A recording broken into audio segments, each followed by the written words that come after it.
want retribution. Oh yeah, we want retribution.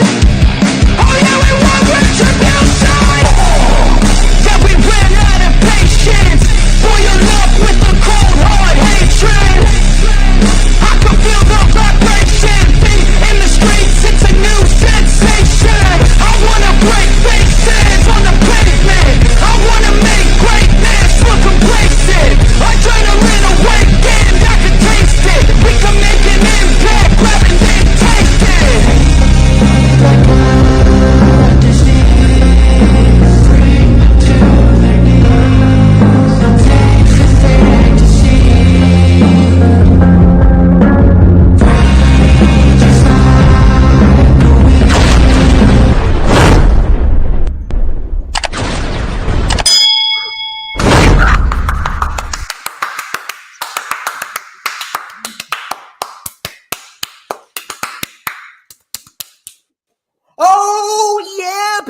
I'll tell you what I'm not fond of. I'm not fond of the fact that it's cold and it's fucking raining in the state of New Jersey. Because Mother Nature, she gives us like 3-4 days worth of warm weather. And then we go back to the fucking cold, shitty, raining weather. But of course, Mother Nature hasn't always been too fond of me. Many people aren't too fond of me. But I usually say, sucketh my cocketh. But regardless, we are going to be talking about a lot of good professional wrestling because, as many of you already know, ladies and gentlemen, I am the one and only DJ Storms, and I would like to welcome each and every single one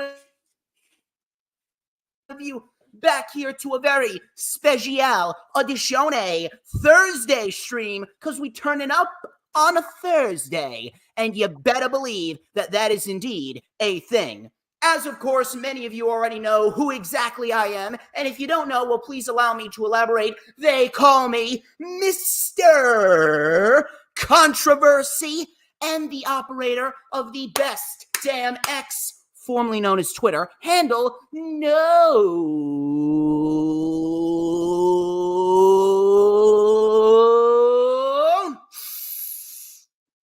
Stop what you're doing. Just please, just stop what you're doing, because you see, there's an is a particular scent in the air tonight. It is a very particular scent. It is oh my God, it is succulent. It is tasty. I want you all to stop what you're doing, and I want you to take a nice big inhale with me. Please do it with me on the count of 1, 2, 3. Oh, you got to do it a second time. Listen. It is so nice. You got to do it twice. It's a Thursday. It's my unofficial SmackDown day of the week. My Monday Night Raw day of the week is Saturday. But on Thursday, it's Smack.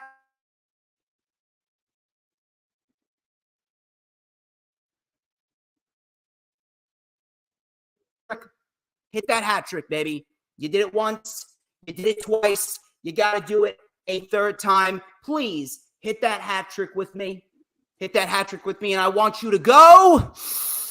Oh,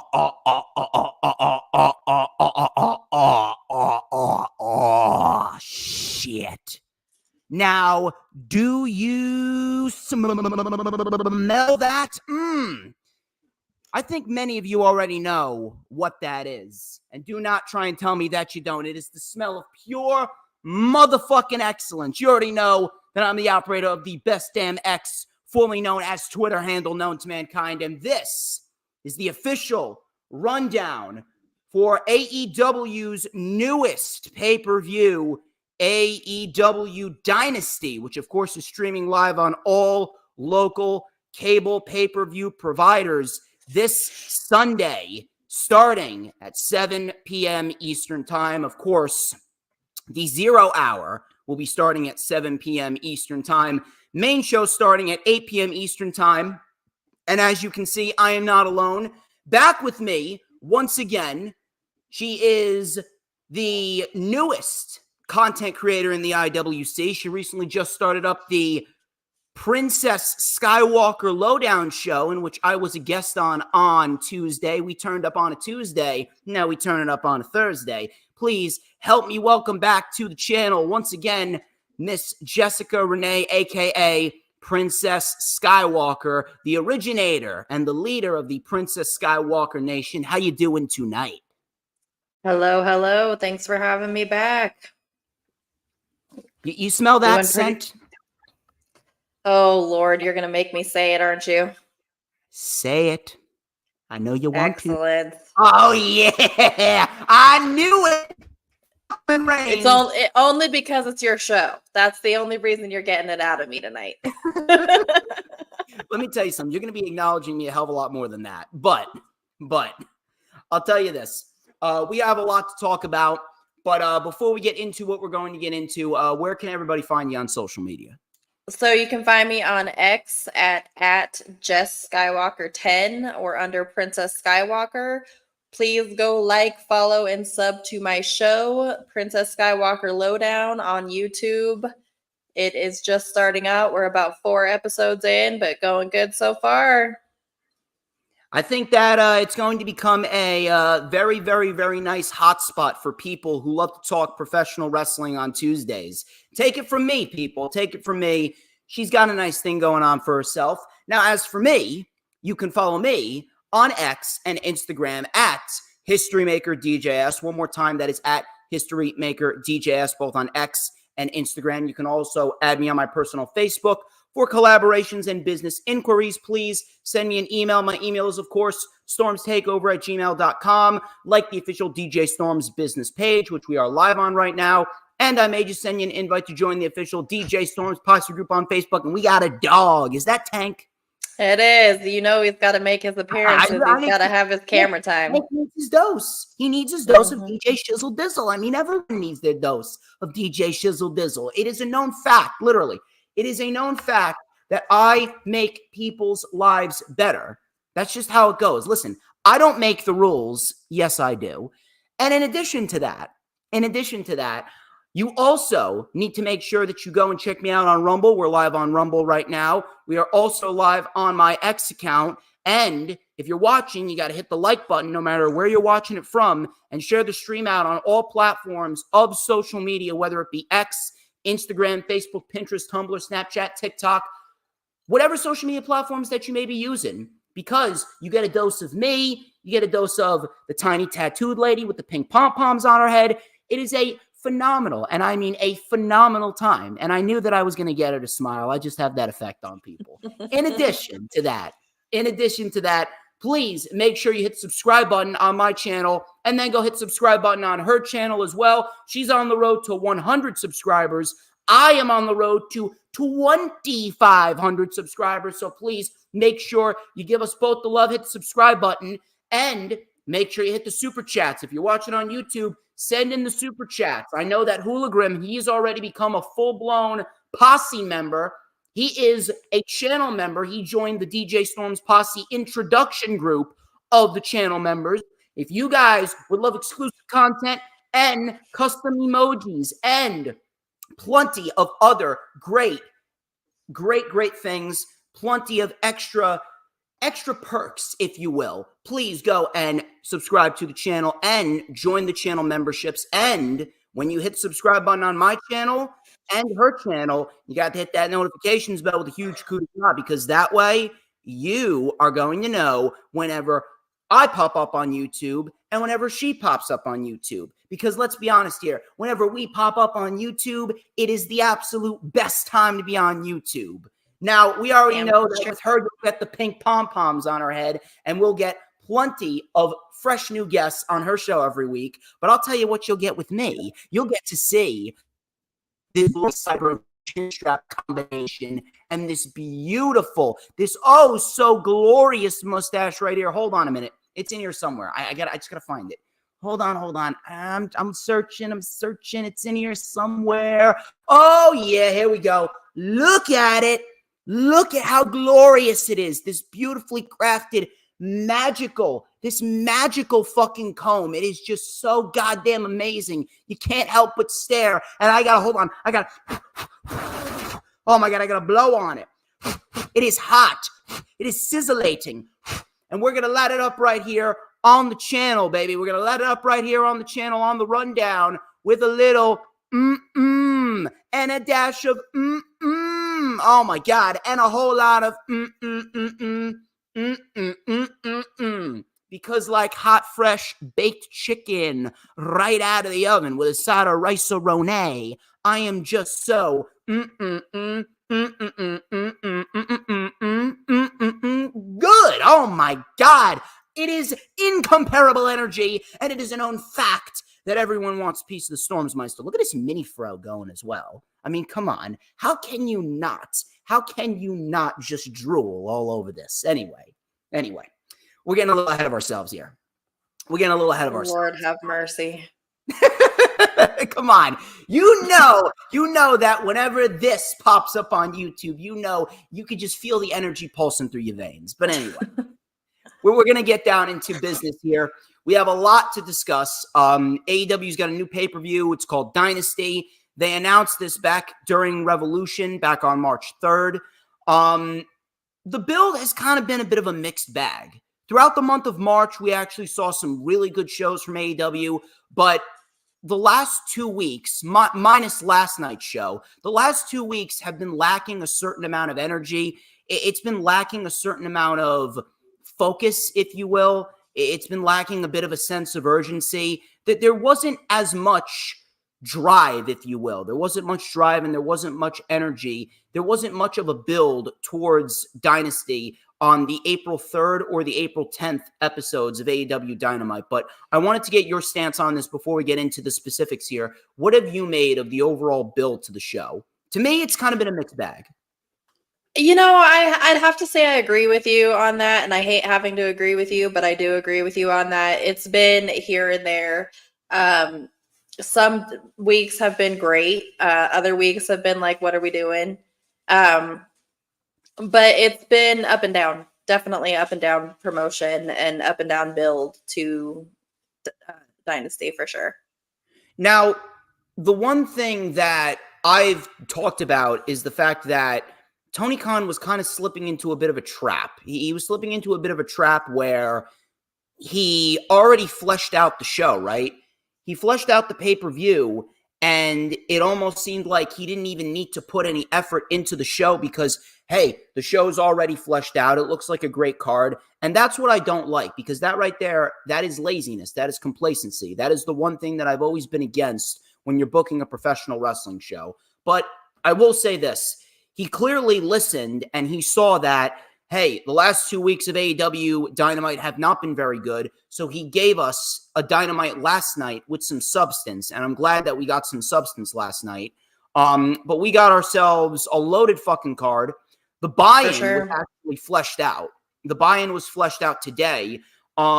Realistically, only one of the buy-in matches has high stakes, but we'll go over all these matches pretty quickly.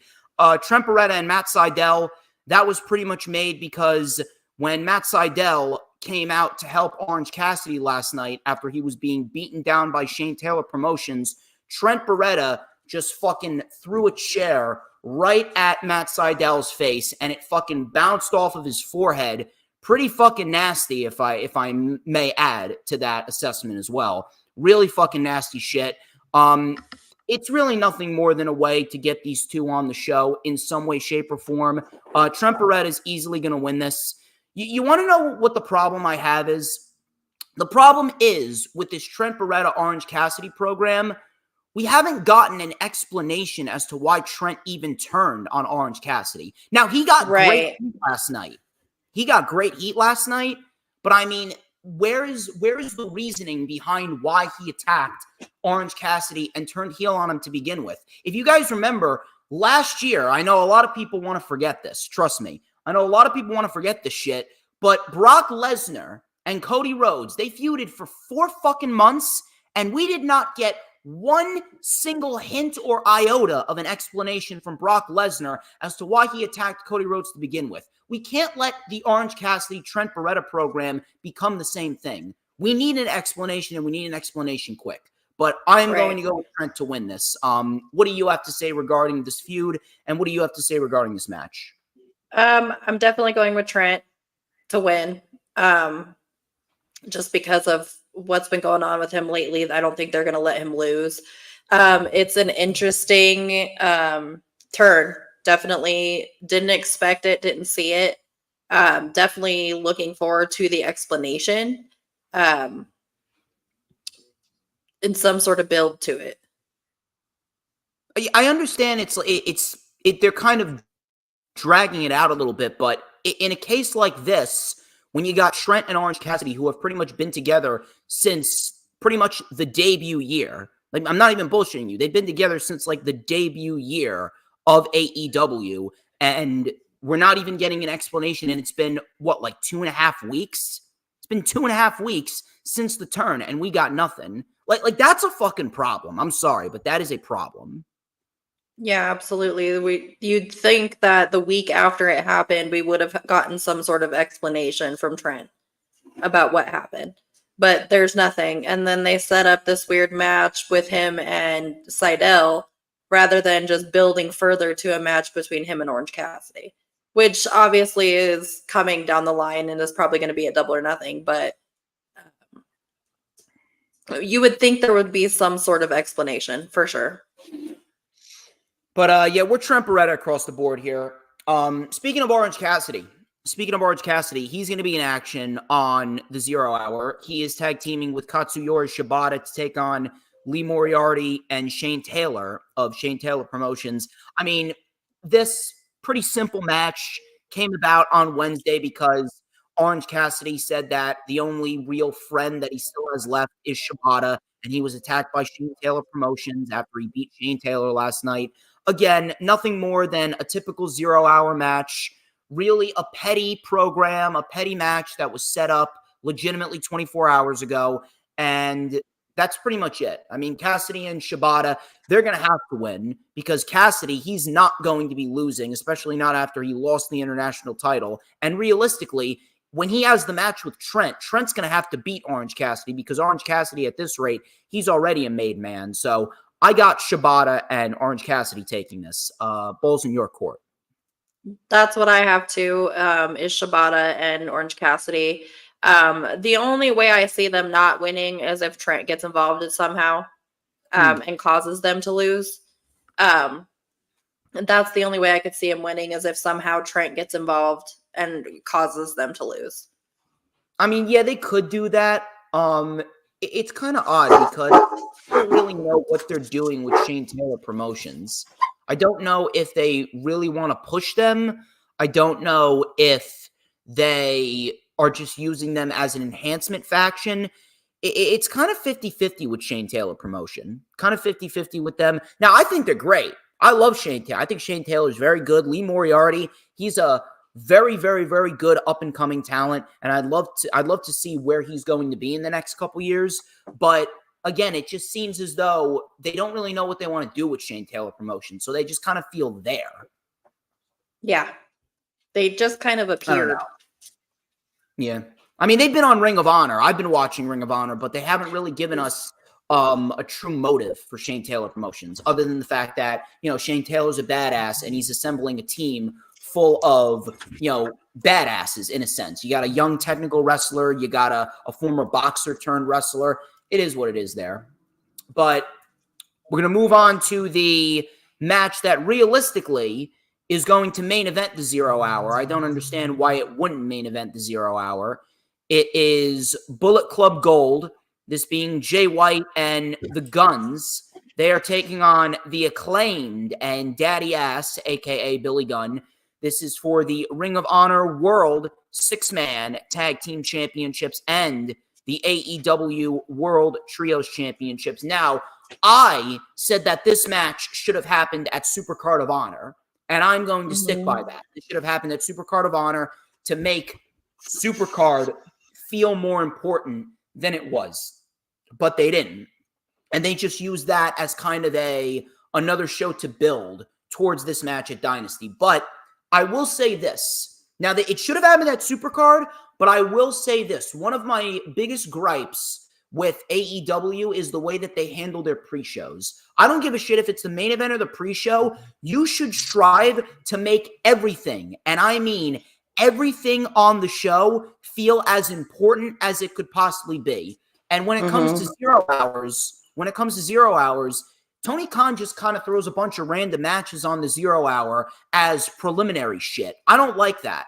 I want every aspect of the pay-per-view, if not the weekly shows, at least the pay-per-view, make all aspects of the pay-per-view feel important.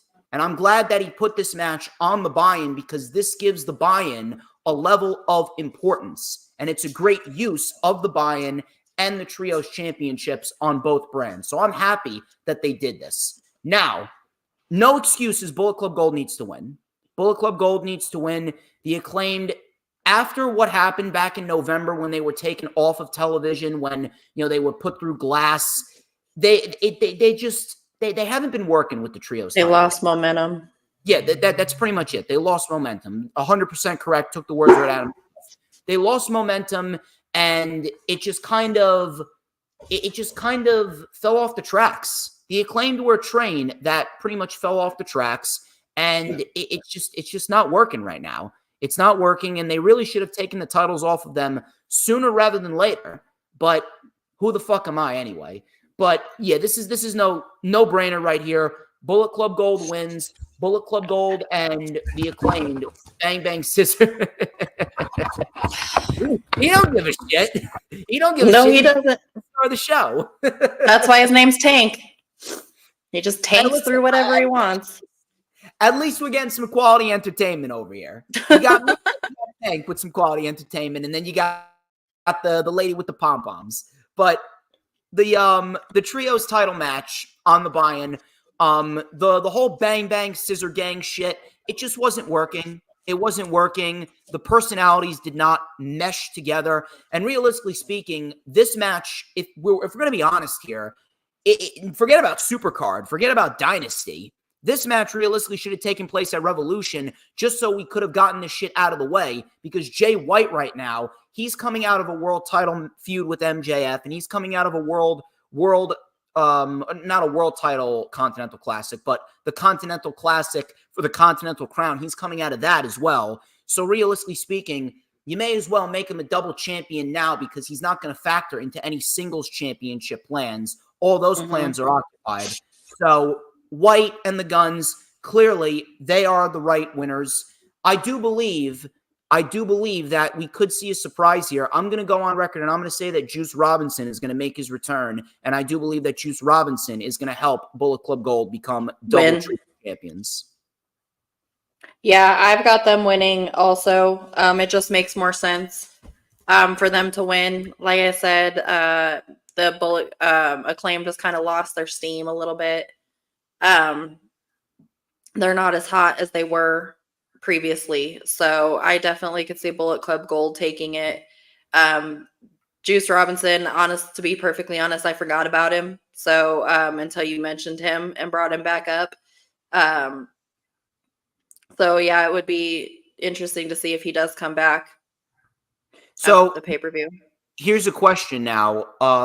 What do you do with the Acclaimed after they lose? What's the best course of action? The Acclaim needs to get back in the tag team spot. They need to stop being a trio and get back to being tag team wrestlers like they should be. Yeah. With Daddy Ass. It makes more sense. It makes more sense. They did what they needed to do with the trios division. Daddy Ass, he fits more as a manager and as someone that pretty much can take a beating for them. He's pretty much there as an enhancement act. Now, even though he can still go, he can still wrestle, but at the end of the day, he's more of an enhancement act, and the Acclaim getting back in the tag team division, that would definitely add more steam to the division, because the Acclaim can mix it up with FTR again. They can mix it up with the Bucks. They could potentially mix it up with the Don Callis family, with the Blackpool Combat Club, Private Party, Top Flight. There's a lot of tag teams and a lot of new and fresh tag teams that we didn't see them fight the first time around. That would be very, very interesting to see them fight now. But yeah, Bullet Club Gold, easily the correct guys to win. Easily Absolutely. the correct guys to win. No question. Ladies and gentlemen, I hope you're enjoying the show. We got German Shepherds.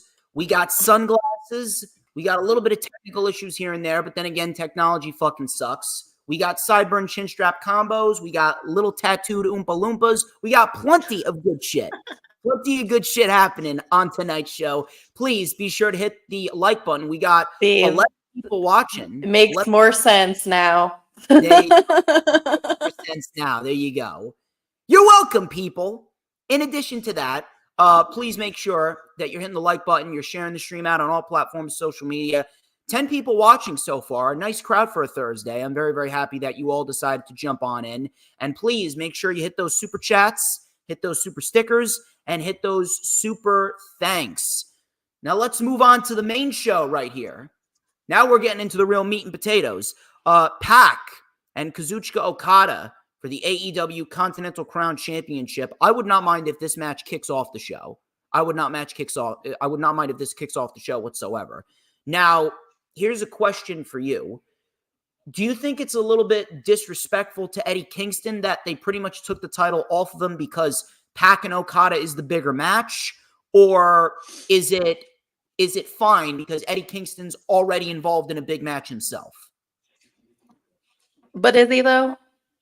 Yeah, he is. He's I involved mean, in a trio match. But what substance does that match bring? I mean, it brings a lot aside from trying to elevate House of Black. It brings some substance in building off the program that Eddie Kingston and Brody King had back in the Continental Classic when Brody King beat Eddie Kingston. Then you got Mark Briscoe, who's been in a program with the House of Black. And then you got Adam Copeland, who realistically speaking is going to be fighting Malachi for the TNT title at some point. So there's like 3 separate stories going on there. Right. I thought it was interesting that they took the 2 belts off of Kingston right away. He lost both of them, so he lost the Ring of Honor, he lost the Continental. So sorry, the dogs are fighting. ADHD brain is watching the dog. So I don't necessarily think it's disrespectful. It definitely is a bigger draw having Pac back. But I don't think it's disrespectful. Now, for me personally, I already had a feeling that he was losing the Ring of Honor World title to Mark Briscoe. I knew that was going to happen. I saw that coming too. That was the biggest match that they could have done for the world title at Supercard, and I'm glad that they did that. I just thought that they were going to save the Continental Crown match for Dynasty, and you were going to crown Okada at the pay-per-view. But, hey, listen, you got Pac back, you got a new pay-per-view, and you have to sell this shit as being incredibly important. And there you go, Pac and Okada. And I believe this is a first time ever match, if I'm not mistaken. This is the first time ever matchup. So. I don't think these two have ever faced before. I will say this, Pac is one hell of a challenger for Kazuchika Okada as his first title. I do think that we're going to get the best version of Kazuchika Okada out of this match. Okada retains, hands down. No reason for Okada to lose after he just won it. I'm actually more interested in seeing where they go after this match because Okada, I can see him taking the Continental Crown into All In. I can see him taking the Continental Crown into All In. Now, Pac, I'm not sure what he does, but if Pac can remain healthy and we get a match with Pac at All In, I can see Pac potentially going up against Will Ospreay, and you can portray that as, the 2 Englishmen fighting in their home country. Who's the best English professional wrestler in the entire world? Now, I don't know what Okada does. Me personally, I would have gone with Okada and Omega for the first time ever outside of New Japan Pro Wrestling for the Continental Crown. But again, I don't know when Kenny Omega is going to be back because he still has to get surgery for his diverticulitis. So if I was booking this, I would not mind seeing potentially Okada versus Hangman, or if Hangman's not going to be involved in the Continental Crown picture, I would not mind seeing Jon Moxley potentially taking on Okada, and you could have Jon Moxley and Okada. If Moxley's still the IWGP World Heavyweight Champion, you could do a title for title match and make that match really big. I don't know. Those are just a few ideas, but I got Okada winning. Winning. No reason why Okada needs to lose this, especially after he just won it. Do you have anything to add? I definitely see Okada taking this exactly for the same reasons. I just don't see him losing right now. I don't know why they would bring him in and then have him lose so soon. So I definitely don't see him losing to Pac in this match. Plus, Pac's just coming back, so I don't think that they're going to throw a title on him right away. Who can you see Okada facing after he wins this match? Who's a good opponent to line him up against at Double or Nothing? You know, it's really hard for me to say right now. I don't know enough about Okada, to be perfectly honest, to fantasy book. So I don't know. I honestly don't know.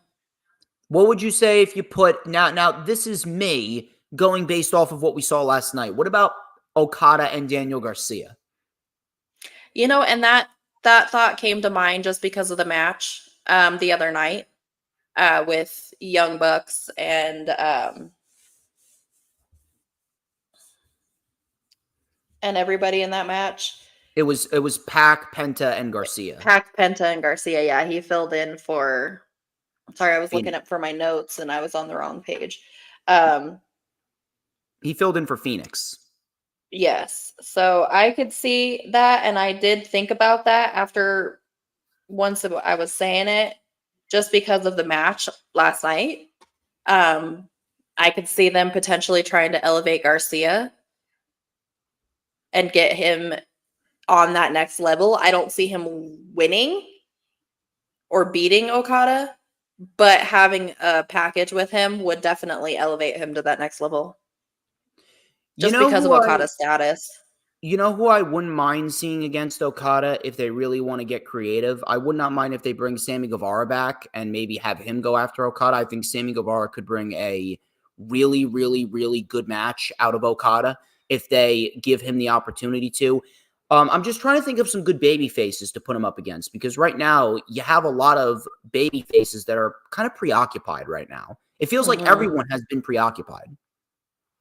Yeah, I would like to. Sammy Guevara is always a good choice. I would, if it wasn't for him, I wouldn't have started watching AEW in the first place. So, if I hadn't started watching his vlog, I don't think I would have started watching AEW.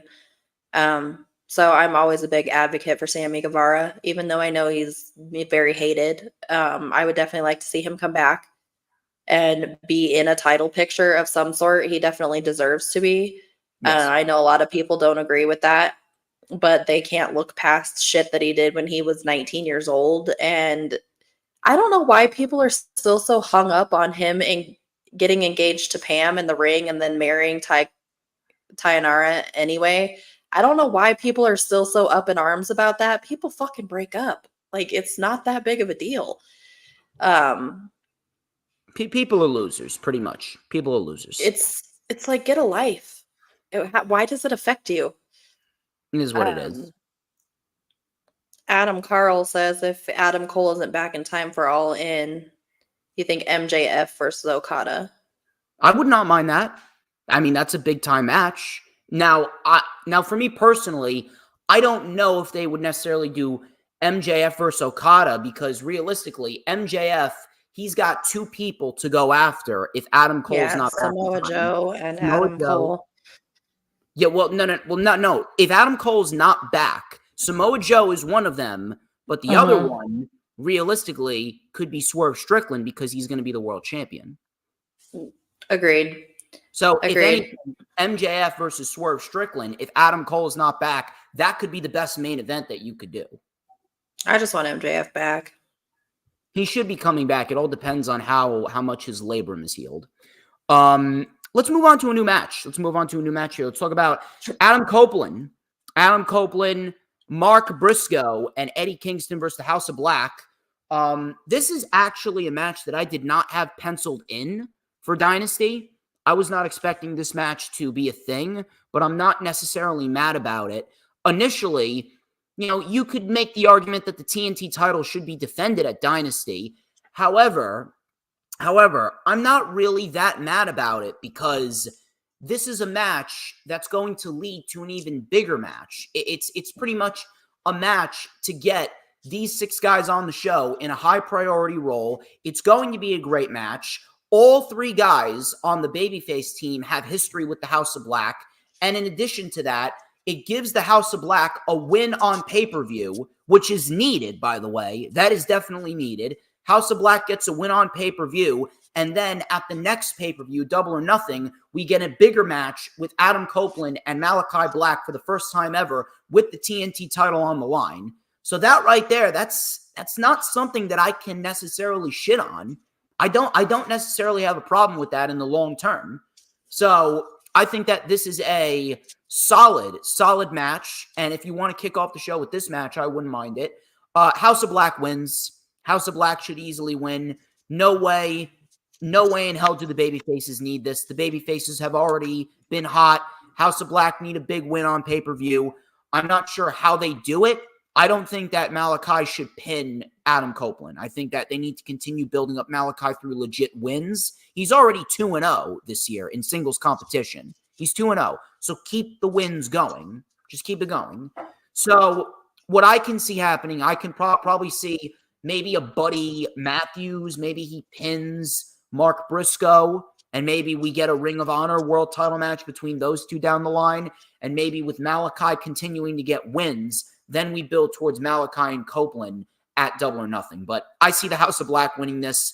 They need the win much more. And it makes more sense if you're going to build towards Copeland and Malachi and Copeland getting his ultimate revenge after Malachi challenged him on Collision. I definitely agree that House of Black is going to take this match. I don't see them losing. Like you said, they need it more.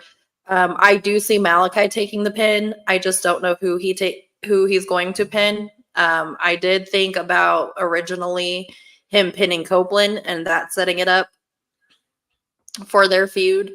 But I definitely I think that Malachi takes the pin.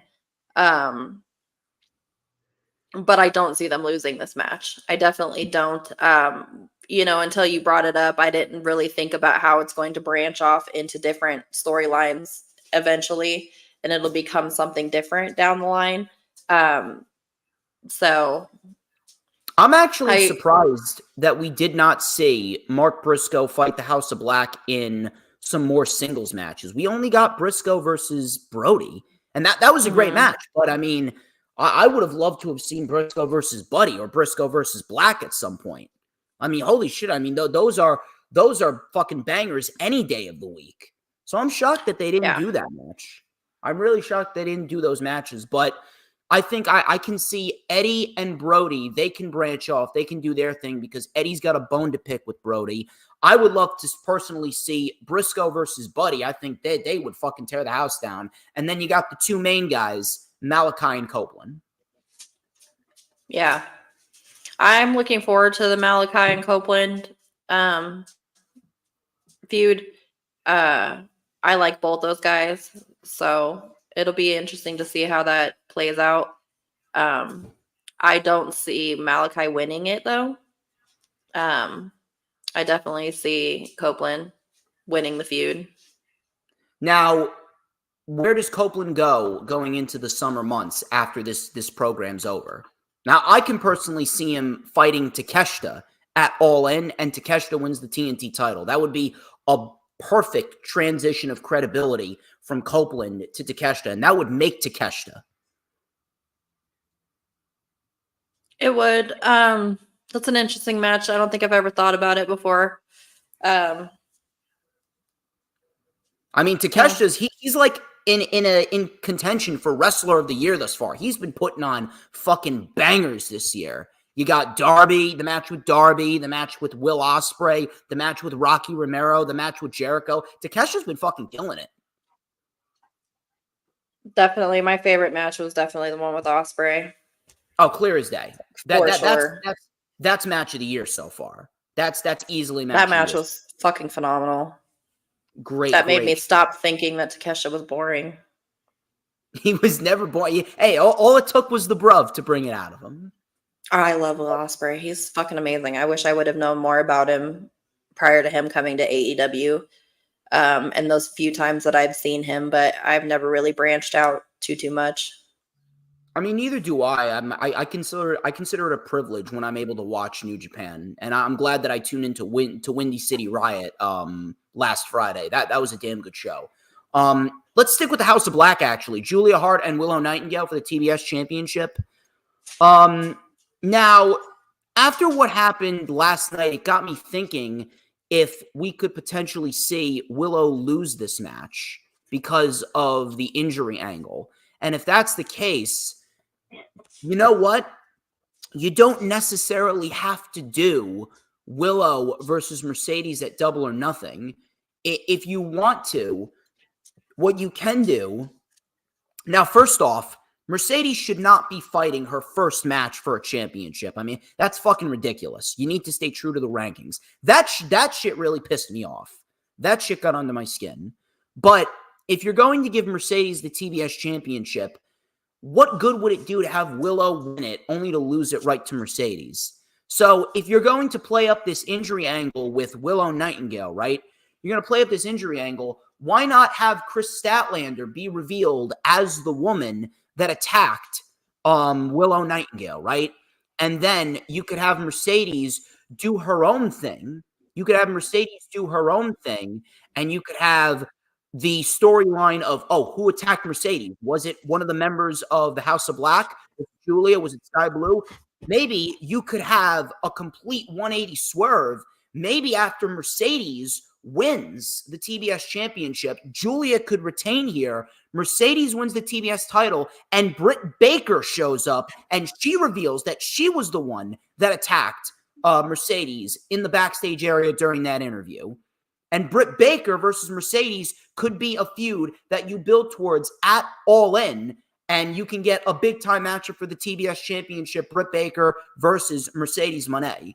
Now, that's just me personally. Maybe, and then you can get Willow versus Statlander. That's an undercard program. And then after All In, you can start building towards Willow versus Mercedes. I don't think it makes sense to wait that long, though, because they're still coming fresh off of their feud from previously. And if we wait another 6 months, that's a long time for anybody to stay invested in it. I mean, it all depends on how they build it up. Yeah. I think Willow takes it personally, and it sets up for her and Mercedes at All In because they've been hinting towards them so much. I don't think it was Julia that attacked her. I think it was Willow. I think Willow's got this mean streak in her that's going to start coming out, and that she's got a heel turn coming soon. It's got to happen. Willow, she's going to turn heel, not Statlander. Yeah. Oh yeah. Oh, I definitely think it's Willow. I don't know. I don't know. I just can't see it. Like Willow's too bubbly for me. Statlander looks like she has more of a badass side to her. And she's that bubbly in real life too. She was on one of the heels calls one night, and she's exactly like that in real life too. What? Bubbly and happy, and Willow. That's just who she is. That's what I mean. It's going to be very hard to take her seriously as a heel. It's like Roxanne Perez on NXT TV. Roxanne Perez recently just turned heel and won the NXT Women's Championship. I think Roxanne Perez is phenomenal, but I mean, I can't fucking take her seriously as a heel. She's a petite, 5'0" bubbly chick that I want to put a ring on and marry. Like she's not a heel. She's not a fucking heel. I can't take Willow seriously as a heel. She just does not have that heel look. Yeah, she doesn't have the look, but I think that's coming. I think we got a Willow heel turn coming. I'm going to go with Julia Hart here. I'm going with Julia Hart. Go with Willow. I think that Julia, at least she has a reign underneath her belt, so it would make sense for her to transfer that reign over to Mercedes Moné, and then Willow and Statlander, they can feud and do their own thing. But now there's a rumor going around. Do you know if there's any validity to this report? Is Julia Hart legitimately injured? Not sure. Haven't heard anything about it. It's just weird. Like I saw the match with Layla Hirsch, and I'm like, didn't they end that pretty quickly? Is she injured or something? I don't know. It didn't look good. Unless Layla got hurt again. No, Layla looked fine. Layla looked completely fine. I mean, she's been killing it on Ring of Honor as of lately, and she's been healthy as ever. This match was made official. Last night. Hook and Chris Jericho for the FTW Championship. I don't know if this is FTW rules or not. Now, let me just say this. What happened last night, that was a damn good segment. I will say that. That was a damn good segment. Matter of fact, that was the best segment out of all of the weeks that they've been doing this Jericho Hook storyline. That was the best segment that we've gotten between the two of them. Whatever we got before last night was just preliminary shit. But last night was actually a damn good segment. And the inclusion of Taz, that made it even better. Jericho, and the one thing I love, and I've been saying this, Jericho needs to be a heel. He's just not that good of a baby face unless he's feuding with MJF. He needed to be Jericho needs to go away. If he was to take a break, I don't think a lot of people would mind, but he's much better as a heel. And the way that he was talking, how he was talking about being under the learning tree of Jericho and being a part of the Jericho vortex, the heat that he was getting was fantastic. The heat, the crowd was fucking hot for that segment. So I'm happy that we did get some substance. Last night's segment was a damn good segment. But realistically speaking, did the show need this match? No, it didn't. If anything... Does the AEW need this fucking story? No.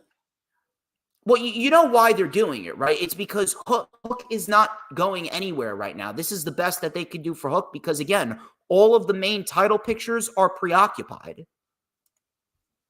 That's the whole reason why they're doing this. Now, I will say this.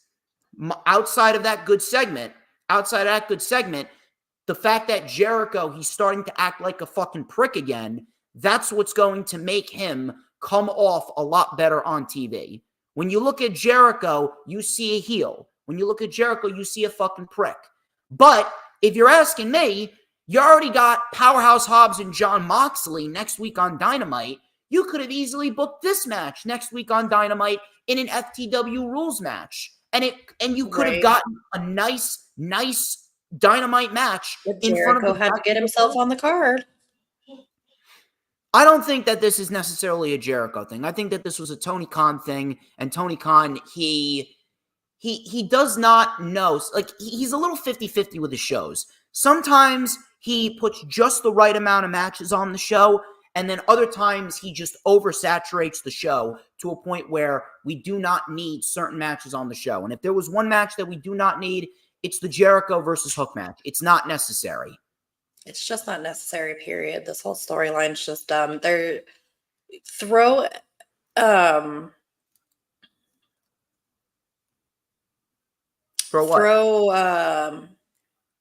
Hook into the TBS title or TNT title picture.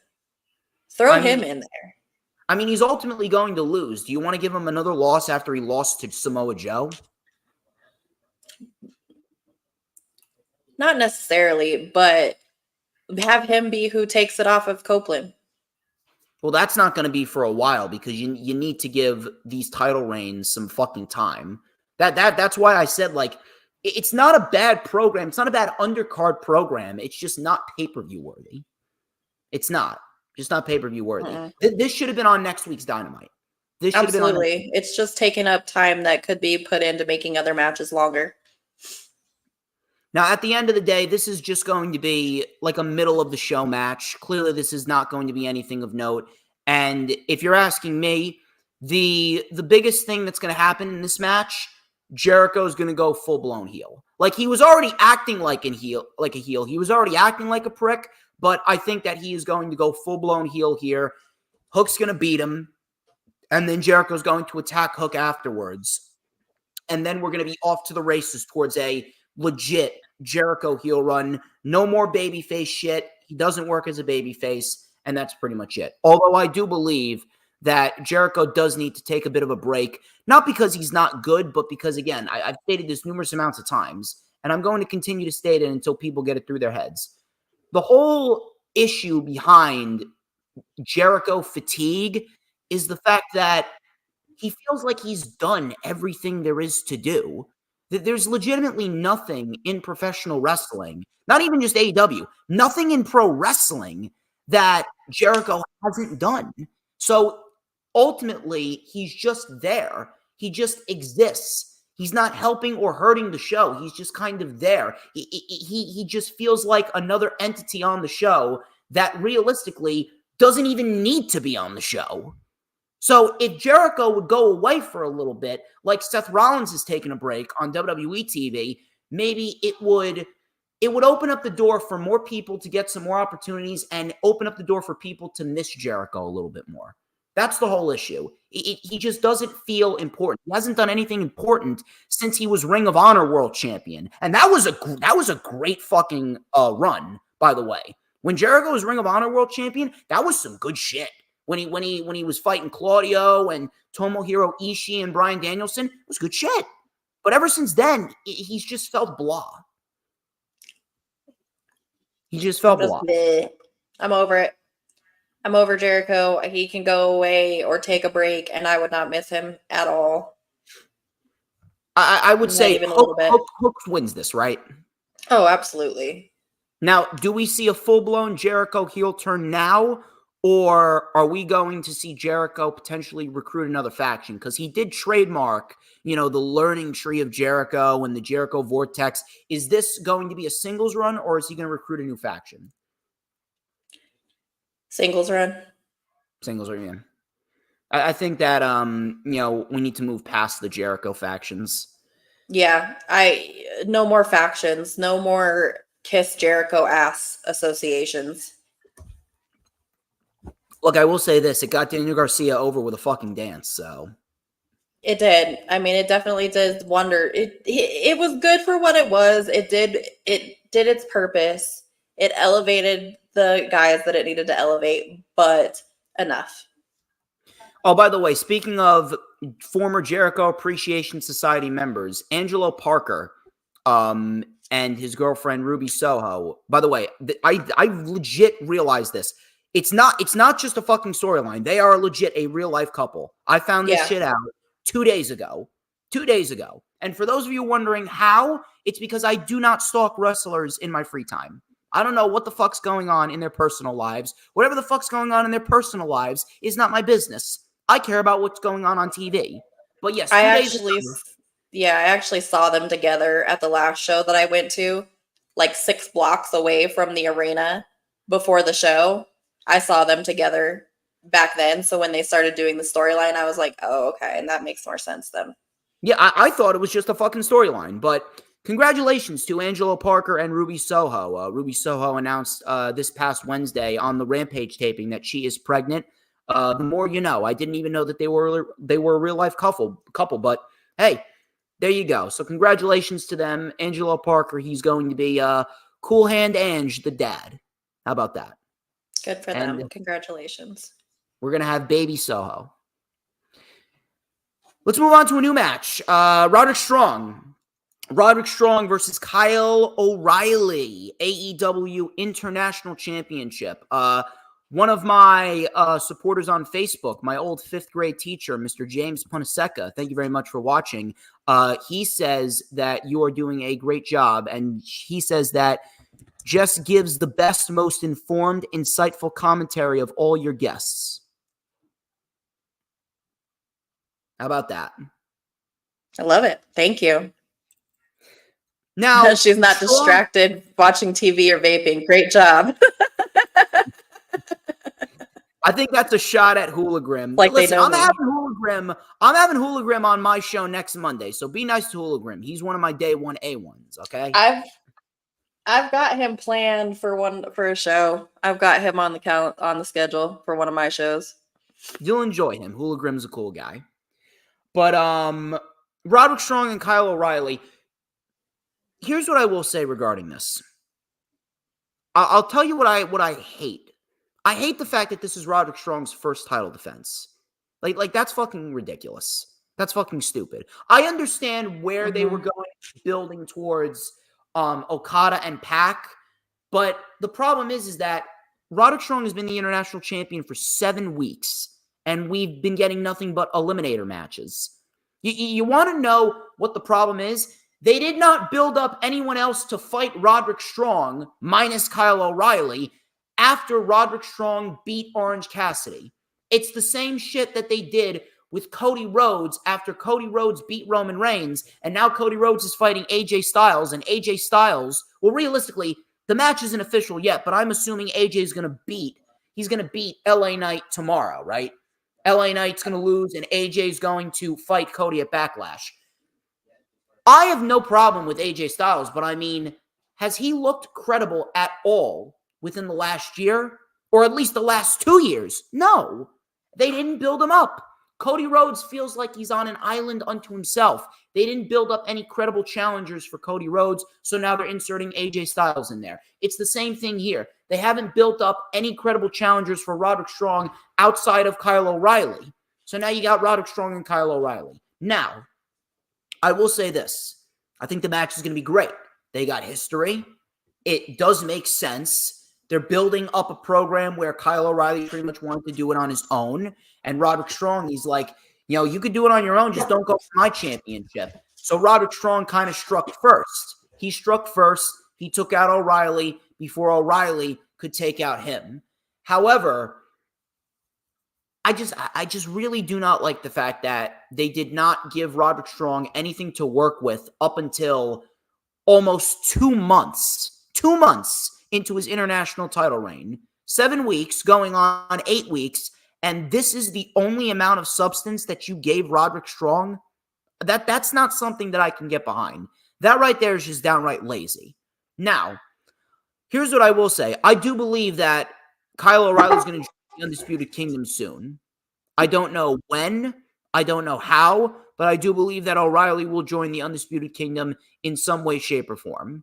I think that Wardlow's going to get kicked out at some point, and O'Reilly will replace him. And this is, I really hate to say it, but this match, it's pretty much a bridge. It's a bridge to get Kyle O'Reilly and Roderick Strong past Dynasty and ultimately give them a story that's going to get O'Reilly into the Undisputed Kingdom and get Wardlow out. Now, the match will be great.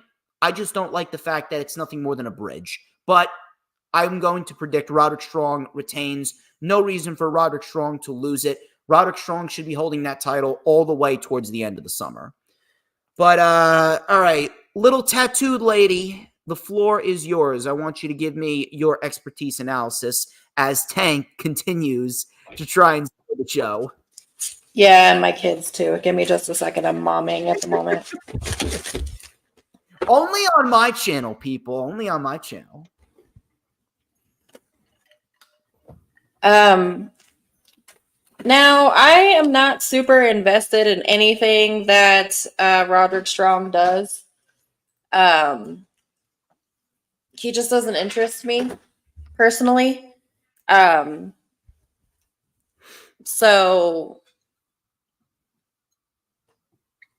I don't really know. I don't think Kyle O'Reilly's not winning. Roderick Strong's definitely going to win. I don't know if it's going to set up something between it. I don't know if I see Kyle O'Reilly joining the Undisputed Kingdom, especially with them setting it up this way. Unless it's some sort of swerve. Tank, shut up. Unless it's some sort of swerve somehow. He doesn't like the fact that Roderick Strong hasn't defended the title either. I know, he doesn't. So it's hard for me to give opinions on Roderick Strong because I'm not invested in Roderick Strong. I didn't watch Collision. As you know, I was in the mountains Saturday night, so I missed it. So I didn't see the setup. I wasn't really informed about the match until you told me about it. So now, here's what I will say.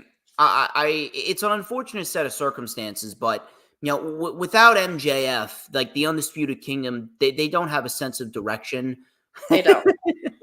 How you doing, Drew? Drew on the beat. Thank you for stopping by, brother. We got 17 people watching. Nice, solid amount of people watching. Y'all better subscribe to her channel. I mean, go subscribe to my channel. You got a dog on the camera.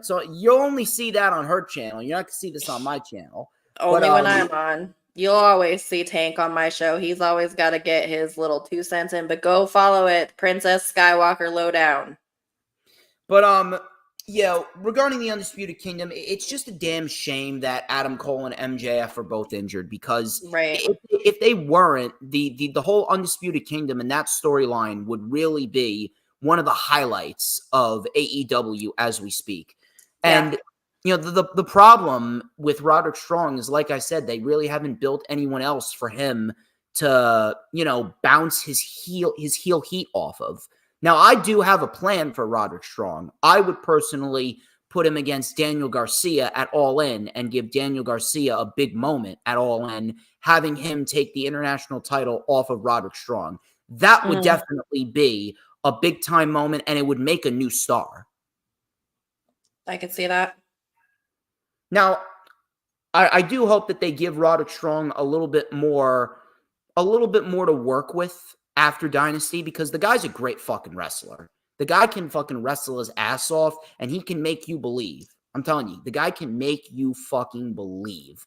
It just sucks that, again, there's just so much going on, and I feel like Tony Khan, the fact that he's doing way too much, he's kind of let Roderick Strong and the international title slip to the wayside.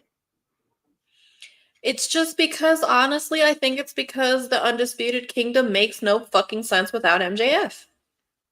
I wouldn't necessarily say they make no sense without MJF, because every one of those guys have history with each other, but I will say that they have no direction without MJF. There we go. They have no direction without MJF. They're just there. Exactly. And I think I compared this to what happened with the Bloodline. The Bloodline on my show on Tuesday. Yes. Yeah, the Bloodline was a dead faction coming out of WrestleMania 38 2 years ago. Now, not because they're not great, but because there was no one to stand up to them. There was no baby face for them to bounce their heel heat off of, and then in came Sami Zayn. Sami Zayn was the yin to their yang. MJF was going to be the Sami Zayn to the Undisputed Kingdom's Bloodline, and then he got injured. Yep. And from what I hear, Adam Cole's taking a lot longer to recover than expected. And he's not expected back anytime soon. It's just bad timing. Just very, very bad timing. Just an unfortunate set of circumstances. Yeah, absolutely. But I think we're Roderick Strong across the board here, right? Yeah. Yeah. Yeah, I don't think Kyle O'Reilly winning. Will Ospreay, bruv. My bro. Bruv. My bro. Taking on the American Dragon, Bryan Danielson, the match that will feed generations upon generations. Let me tell you something. Will Ospreay's got a tall hill to climb after the Eddie Kingston Bryan Danielson match. That was a match of the year candidate if I've ever seen one. But if there's one guy that can top that match, I mean, it's Will fucking Ospreay. Oh, fuck yeah. Will fucking Ospreay, baby. I'm telling you, when this match was announced and the fact that they built this show around this match, I knew for a fact that we were going to get one hell of a professional wrestling showcase. And you can imagine that Bryan requested this match because, he's coming to the end of his full-time career. He's probably going to end his full-time career at WrestleDream, because I believe that's in the Tacoma Dome in Tacoma, Washington, and Washington is his home state. So, he's going to want to get as many big-time matches throughout the next 6 to 7 months in AEW as possible. And Will Ospreay, I mean, that's certainly a big match. Absolutely. This match is going to be fucking phenomenal. Anything that Will Ospreay touches, he turns to gold. So I just see that this is going to be a phenomenal match. As much as I'm not a fan of Bryan Danielson, whatever he's fucking going by these days. Bryan Danielson. He's a decent wrestler, and this match is going to be really good because he can put on a show. I don't have to be a fan of his to admit the fact that he can put on a decent show. Decent show? He can put on a fucking phenomenal show. No, Will Ospreay, he puts on banger after banger after banger. So I'm excited to see this match for sure. He's the English version of Sheamus. Banger after banger after banger. But, all right. So Will Ospreay, obviously he's going to win this. He needs to win this. Oh, 100%. Now, where do both of these guys go afterwards? Because here's the thing. it's kind of unpredictable where they go. I know a lot of people are calling Ospreay to fight for the world title at All In. No, that's way too early. Too early. It doesn't need to happen. You can hold off on that. Swerve It needs to depends on who's holding the title. Yeah. But I can see Ospreay, like I said, I can see him going into a feud with Pac. I can see him going into a feud with Pac. I definitely think that based on what happened on Wednesday, last night, I think that the Don Callis family is going to be the summer feud for Will Ospreay. For sure, because he's going to turn on them. No, he's not going to turn on them. But they're going to turn on him. Yeah. They're kicking him out. It could even happen as early as this weekend. Yes. I do believe that we could potentially see Will Ospreay get kicked out of the Don Callis family, and that's going to hold Will Ospreay off because, I mean, you got a shit ton of matches that you could do there. He makes no sense in the Don Callis family. He's a baby face. Well, here's the thing. When they first brought him in, I didn't mind him in there, but I think the correct terminology is he doesn't need the Don Callis family. Oh, absolutely not. He's a name all in himself. Takeshita, you can make the argument that he does. Hobbs, you can make the argument that he does. Fletcher, you can make the argument that he does. Here's an interesting question. Do we see Don Callis potentially recruit a new member of the Don Callis family, and then we could potentially see Kyle O'Reilly leave, and then Aussie Open returns, and they reunite with Ospreay, and we get a 6-man tag between Hobbs, Takeshita, and someone else versus Ospreay and Aussie Open? That's potential. I'm just throwing it out there. I mean, that would be one hell of a fucking program. Mm-hmm. Now, Danielson, there's a couple of routes that I can see them going with Danielson. I do believe that he has a rubber match with Zack Sabre Jr. because Zack Sabre Jr. beat him in Japan. He also has a rubber match with Kazuchika Okada. So either one of those matches could be big-time matches for All In. We could potentially see a Forbidden Door rematch with Okada and Bryan for the Continental Crown. Or maybe we see a Wrestle Dream rematch with Sabre and Bryan at Forbidden Door as well. You could do that. I mean, that would make sense. It all depends on where they want to go. One thing is for sure is that no matter what Bryan Danielson does, Bryan Danielson is pretty much in the same category as Will Ospreay. He could put on a great match with anyone that he steps into the ring with. So ultimately, it doesn't matter what he does. He's ultimately going to make the most of it, and he's going to put on the best possible performance possible. But Will Ospreay absolutely 100%. Wins. I can see the Don Callis family turning on him after the match. For sure. There's absolutely no way Ospreay loses this match. There's no reason for him to lose yet. I just don't see it happening. All right, we got the final 3 matches on the show. One more time, hope you guys are having a fun time. I hope that you guys have had a great Thursday evening hanging with me and Princess Skywalker over here. We've been having a damn good time predicting some wrestling because we got a big-time show, and I mean a big-time show going down this Sunday on pay-per-view platforms, which is AEW Dynasty. We got 3 more matches to preview and predict. Before we get into these matches, one more time, please make sure you like, comment, and subscribe. Check out all the links in the description. Be sure to subscribe to her channel. Hit the super chats, the super thanks, and the super stickers. Please, after everything that I've done for nearly 7 years, coming up on my 7-year anniversary in July, I think I deserve a couple of bucks, all right? Now then, let's move on to the match that could be another potential match of the year candidate. Young Bucks, FTR, they made this a ladder match for the vacant AEW World Tag Team Championships. I'm glad that they made this a ladder match. Yes, I know, Tank. Yes, I know. I'm happy too. They're attacking my husband. That was actually Luna. But I'm happy that they made this a ladder match simply because of the fact that we needed to do something a little bit different. Mm-hmm. We needed to do something a little bit different. We needed to get a different type of match because we've already seen this match 3 times. I'm not saying that, oh my God, we're all sick of this match. No, because they haven't been shoving it down our throats. It's just, we've seen 3 standard tag team matches between them. Let's try and mix it up a bit. And I'm glad that they decided to mix it up. For sure. I'm going to go with a surprise here. I'd say that we see the return of the scapegoat. We see Jack Perry make his return, and Jack Perry joins with the Elite. Jack Perry returns, and he aligns himself with Nicholas and Matthew and Okada, and Perry will be a top-tier heel along with the Elite. He will cost FTR the World Tag Team titles, and we will see the Young Bucks become the first ever 3-time AEW World Tag Team champions. It just makes sense simply because they're building them up as a mega heel faction. You already got Okada with the Continental Crown, so why not put the tag team titles on the Bucks? It just makes sense to build them up as the top heel faction. You know, until you mentioned it on my show on Tuesday, I had FTR winning this one. I saw the baby faces coming out of this one and the heels not retaining. But the more you bring up the potential of Jack Perry with as much as heat as he's getting right now, in a good way, I think that would be a good move. I mean, did you see his match with Shota Umino? I mean, they were actually cheering him in Chicago. It's nuts. Yeah. Fucking nuts. Cry me a fucking river, Jack Perry. I love it.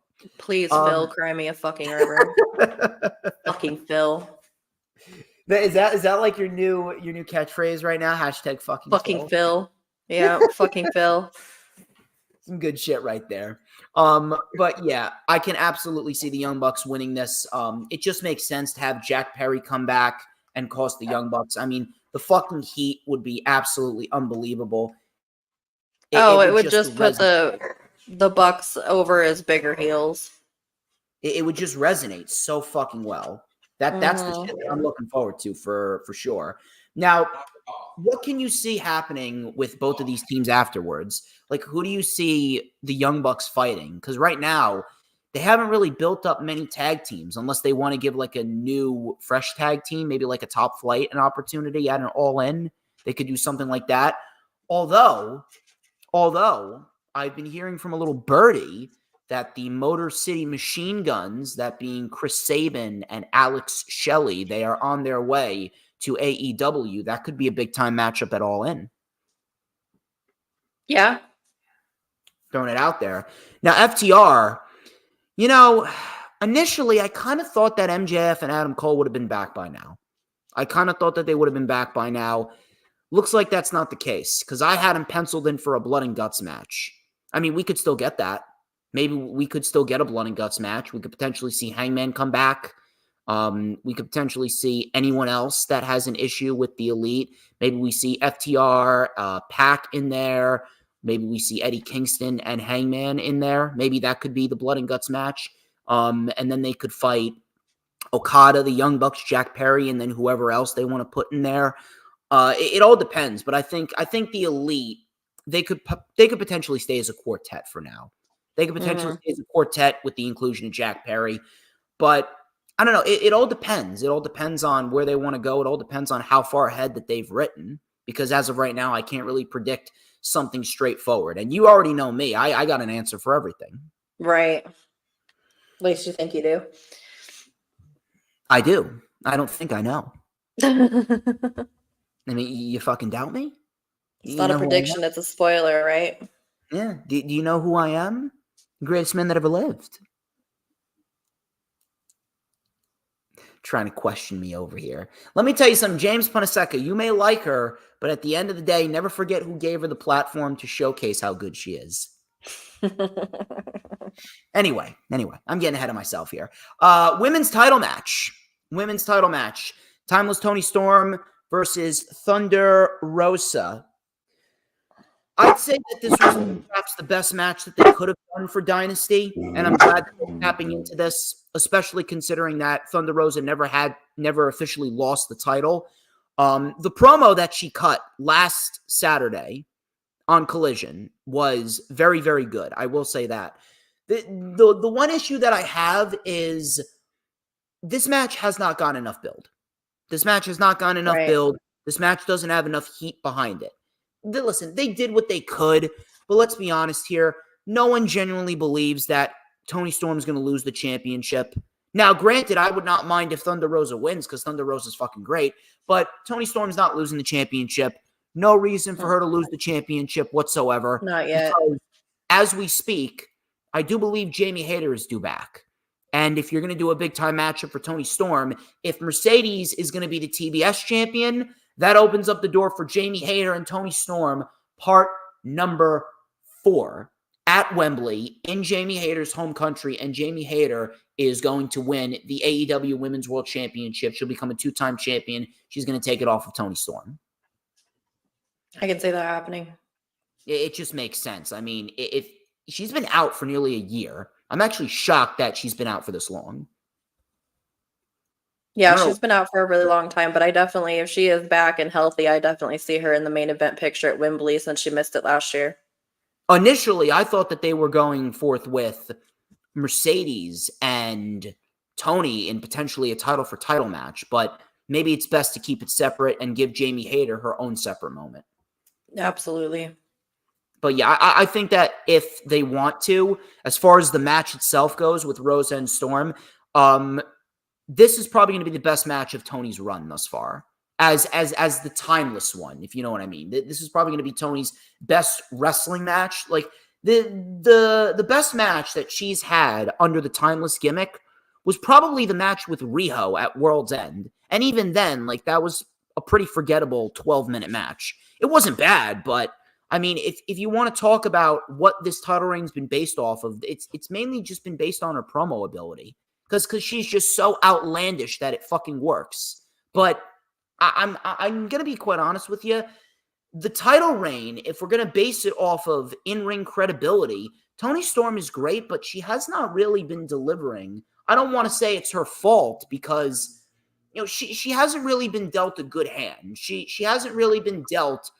She hasn't been dealt credible opponents. Now, Deonna Purrazzo, she was a great opponent for her at Revolution, but the problem is they were placed in a shitty spot, and no one genuinely believed that Deonna was going to win the championship because she just got there. So, I don't know. I think Toni's kind of been dealt a little bit of a bad hand, but I do think that if they give him the time, this is going to be Toni's best match of the timeless era. Yeah. It's going to be a good one for sure. Thunder Rosa puts on great matches, but I don't see Toni Storm losing. No. Main event, people. Main event time. We got through this pretty smoothly. This show, I think, was a little bit more smoother than our last show, which was pretty damn good. I would say that we're developing a nice, solid amount of chemistry here. Samoa Joseph versus Swerve-a-Thin Strickland. I don't know why I said it like that. Joe and Swerve for the AEW World Championship. I mean, this one's a no-brainer. We all know how this needs to end. Now, I will say this.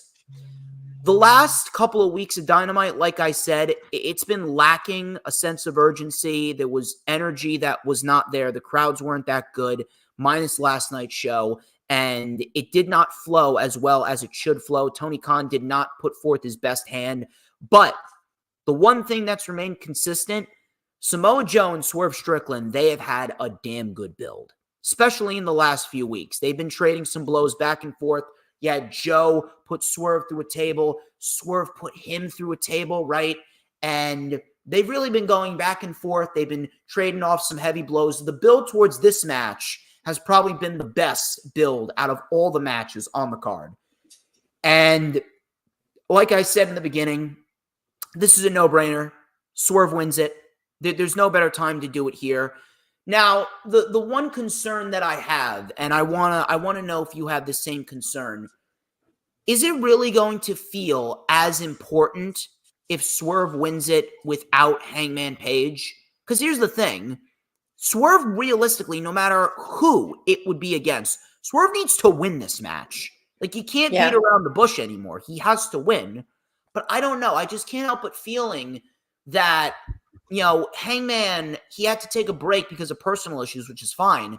But, I mean, holy shit, it was just such bad timing because I had it in my mind that Joe, being the transitional champion that he was, I thought he was losing at Revolution.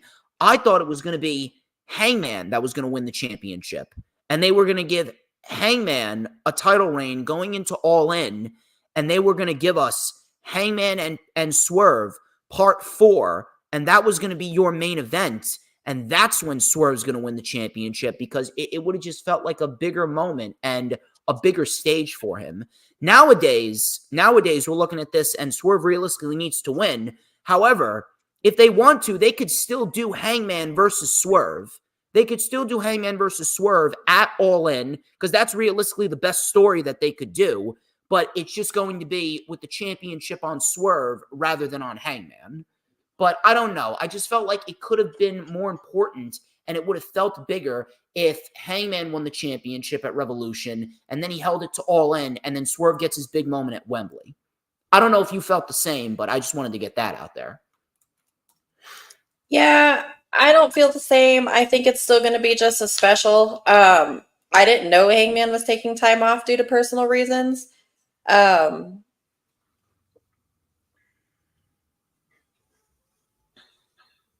So, because my original thought was that he would get involved somehow, but I didn't know he was out. So, but I definitely see Swerve winning. I mean, he has to. This is the best time. This is the best time to do it. There's no other way that you can't do this. Now he's got some challengers. You got Bryan Danielson in there. You got a Jon Moxley in there. You got potentially a returning Adam Cole if he does come back in time. Potentially returning MJF.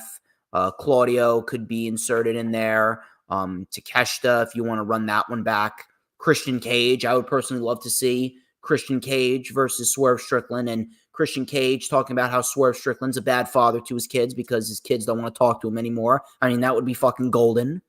But I do think that Swerve, he should definitely take that title into Wrestle Dream, because Wrestle Dream's in the Tacoma Dome. And I believe that the Tacoma Dome, that's going to be a big, and I mean a big event. I believe that seats like 21,000 people. So if that's going to be in the Tacoma Dome, Swerve Strickland as world champion would absolutely, and I mean absolutely, aid in packing that show with a lot of fans. And then maybe he fights a Bryan Danielson in Bryan Danielson's retirement match. There's a lot of different routes that you can go, but Swerve should not be fighting Will Ospreay at All In. It's not needed. We do not need Will Ospreay in the world title scene this early. You can hold off on that. Will Ospreay can be world champion or fight for the world championship next year. This is Swerve's time. This is Swerve's time. You need to build up Ospreay the right way. So I'm going with Swerve, and he's going to get a nice amount of time with that championship, unless you see something different. I definitely see Swerve winning. I've always seen Joe as a transitional champion.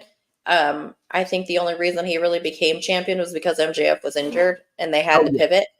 Yeah, absolutely. I mean, realistically, it was going to be Adam Cole. Adam Cole was going to take that title off of MJF. Swerve was never going to be champion, period. But unfortunately, both men got injured. Yeah. So, I definitely see Swerve winning. I don't see it going any other way. If it does, I'll be really surprised. Yeah. It's Swerve's time. So who can you see him fighting at Wembley? MJF, if he's back. Really? So you wouldn't go with the Hangman story? I'm kind of over it. They've done what they've needed to do with it. I think it's time to move on. It just depends on how long Hangman's out for.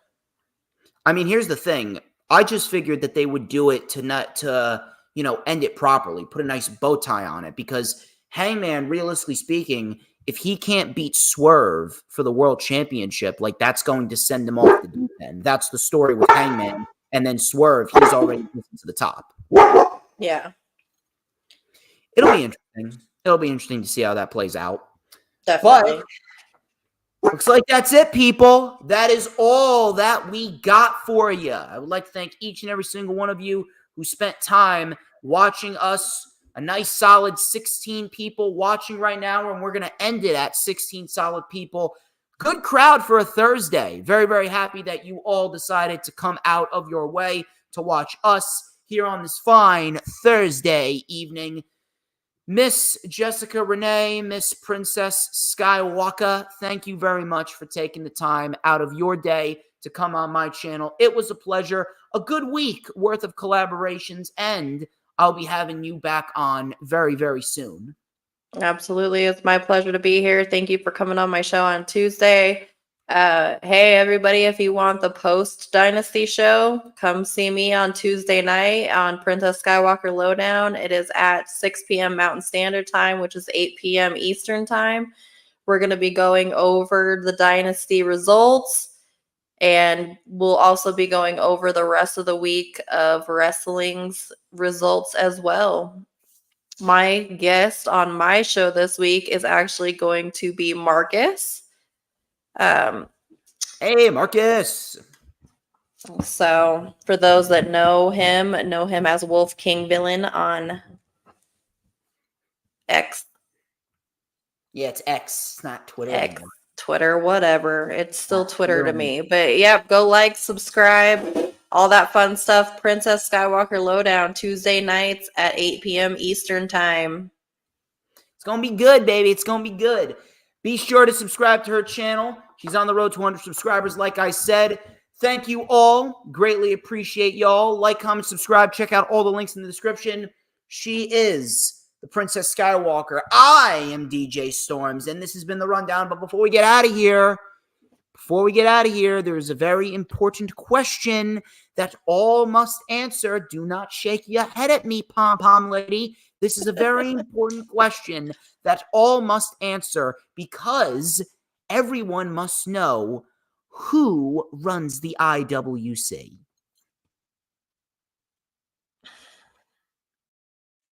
You pointed at the wall. You do. Wrong way. Well, you're Wrong that way. You're that way for there me. You go. There you go. That's You the wrong know way for me. You're on this side for me. I know. That's why I had to do that. Either way, you already know the drill, people. Who runs the IWC? Who but DJ motherfucking Storms? And don't you ever forget it. Retribution! Oh yeah, we want retribution!